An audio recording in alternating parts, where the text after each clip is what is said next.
Hello, welcome to my channel. I'm going to show you the stories of this book and this book. First, we're gonna talk about space. If you want to go, please to go. Okay, the story is starting. I'll show you. We are going to look in the page of accidents in space. Here, I'm going to tell you a story. But first, I should read the introduction. Accidents in space. In the past century, humans have made great strides in the field of space exploration. But success has become at the cost of the lives of many brave astronauts as well as ground crew. Going into space can be dangerous, exciting. What?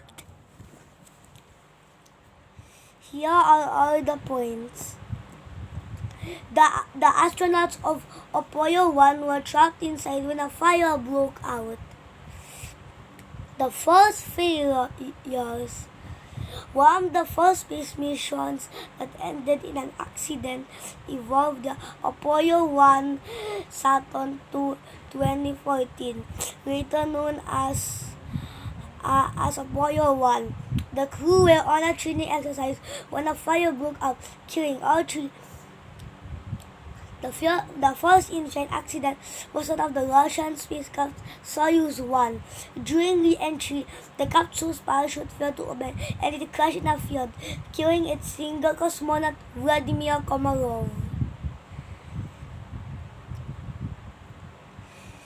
Challenger was to be the first mission that would carry a teacher into space. Krista McAuliffe was sent from 11,000 candidates who had applied to NASA for the Teacher in Space program, TISP. Sadly, just 73 seconds after it was launched, the shuttle Challenger exploded. Kaboom! Killing the entire crew.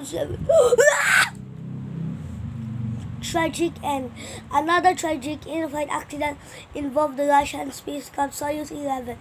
In June 1971, the crew had become the first to dock at a space station, Salyut 1. After 3 weeks stay on the space station, the crew undocked to return home. However, a valve on the spacecraft accidentally opened, draining the air in the craft out into space, killing all three on board. What? The death of the cosmonauts aboard the Soyuz 11 discovered by the recovery team after capsule landed on safe. Why am I making my life miserable? Columbia explosion. On the day the space shuttle Columbia was expected to return home, the crew woke up to the tune of Scotland the Brave, which played in honor of mission the astronaut had spent, especially his Yara Clark Scottish roots. The astronaut had spent 16 days in space. As Columbia re-entered the Earth atmosphere, it exploded. Kaboom! Killing all 7 members of the world. The high temperature surface insulation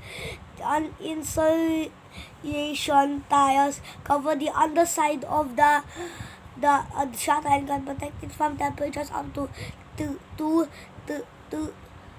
2,300 degrees Fahrenheit. Okay, now I know that all the stories were very sad, but here are some stories that are more serious and a little sad for me. Interesting fact, Colonel Yuri Gagarin, the first man in space, died when a fighter plane he was flying crashed near Moscow. At the time of death, he was training for the Soyuz 3 mission. Okay, time for the facts. Here are the space snippets.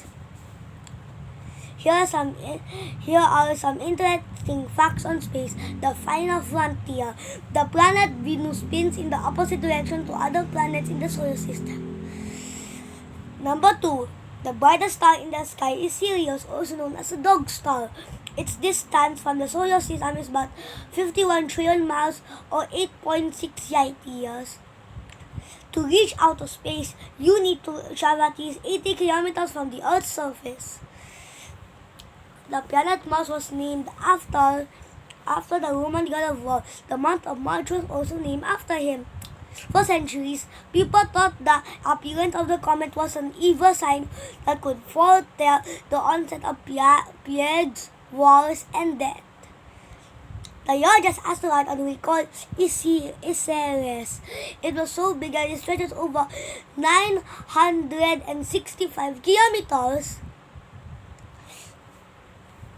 The planet Jupiter has no solid surface, only layers of gaseous clouds.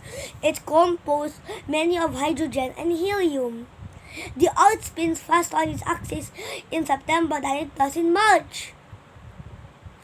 On March 29, 1974, Mariner 10 was the first spacecraft to fly by the planet Mercury. It sent back the few close-up pictures of the planet's surface. The surface temperature of Venus is hot enough to melt lead. It can reach a temperature of 462 degrees Celsius. Lead melts at 328 Celsius.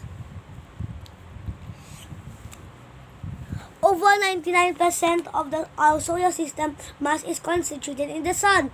Gemini 3 launched on March 23, 1965 was America's first two-man space flight. On that flight, Virgil Grissom became the first man to fly in space twice. The moon has about 3 trillion craters that are larger than 3 feet in diameter. It takes Jupiter nearly 12 Earth years to orbit the sun. The length of a day on the Jupiter is close to 10 hours. Yuri's Night is celebrated the world over on April 12 every year in honor of Yuri Gagarin, the first man to go into space.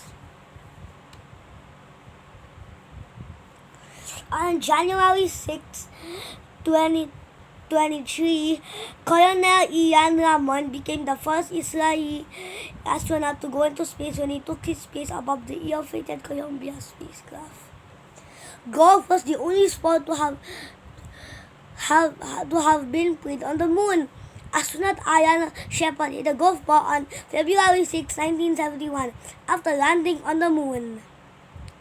If the sun were to suddenly stop shining, people on Earth will only realize it 8 minutes later. The phrase "my very eager mother just served us 9 pizzas" is used to remember the first order of the 9 planets based on the first letter of each word: Mercury, Venus, Earth, Mars, Jupiter, Saturn, Uranus, Neptune, and dwarf planet Pluto. The United States sent 2 mice, Benji and Yaska, into space in 1958.